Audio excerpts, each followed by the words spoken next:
সামান্য বেতনে চাকরি করেন কিশোরগঞ্জ রেলওয়ে অস্থায়ী গেটকিপার তৌফিকুর রহমান, কিন্তু মাস শেষে অন্য দুই কর্মচারীর মাধ্যমে ঊর্ধ্বতন উপসহকারী প্রকৌশলীকে ২২৫০ টাকা করে মাসোহারা দিতে হয় তাকে। বেতন বাড়ার অজুহাতে তার কাছে দাবি করা হয় ৪,০০০ টাকা। বাড়তি টাকা দিতে আপত্তি জানালে বাধে বিপত্তি। গেটকিপার তৌফিকুর রহমানের অভিযোগ, তার মতো ভৈরব ১৮ বাড়ি রুটে দায়িত্ব পালন করা অস্থায়ী গেটকিপারদের প্রতি মাসে টাকা দিতে হয় ঊর্ধ্বতন উপসহকারী প্রকৌশলী জুলহাসকে।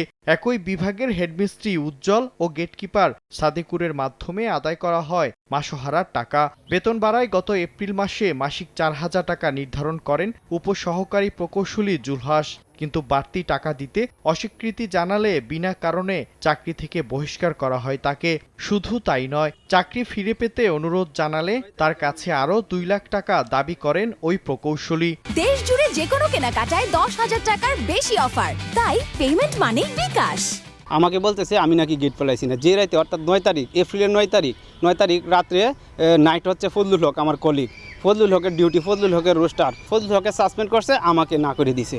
এ ঘটনায় ৩ জনকে আসামি করে গত ১১ মে আদালতে একটি মামলা দায়ের করেন গেটকিপার তৌফিকুর রহমান। মামলাটি আদালতের নির্দেশে তদন্ত করছে পিবিআই। তবে মামলা দায়েরের পর থেকে চাকরি হারানোর ভয়ে অন্য গেটকিপাররা মুখ খুলতে সাহস পাচ্ছেন না। তদন্ত সাপেক্ষে দ্রুত আইনগত ব্যবস্থা নেওয়ার দাবি স্থানীয়দের। আমার স্বামীর সাথে যেই অন্যায়টাই হয়েছে, এই অপকর্মের সাথে যারা জড়িত প্রত্যেকেরই যেন সুষ্ঠু তদন্তের মাধ্যমে শাস্তির আওতায় আনা হোক। এদিকে অভিযোগ অস্বীকার করেছেন কিশোরগঞ্জ রেলওয়ে প্রকৌশলী বিভাগের ঊর্ধ্বতন উপসহকারী প্রকৌশলী জুলহাস। মামলাটি বিচারাধীন আছে, তাই এই নিয়ে বিস্তারিত কিছু বলতে রাজি হননি এ কর্মকর্তা। আমার বিরুদ্ধে যে অভিযোগ হয়েছে সেটা আদালত হয়েছে, এটা তদন্তাধীন আছে। এটা তদন্তের পরে আসলে বোঝা যাবে যে আমি এটার সাথে জড়িত কি জড়িত না। কিশোরগঞ্জ ভৈরব রেলপথে ৬৯ জন গেটকিপার রয়েছে, তাদের মধ্যে ১৩ জন অস্থায়ী। সময় সংবাদ, কিশোরগঞ্জ।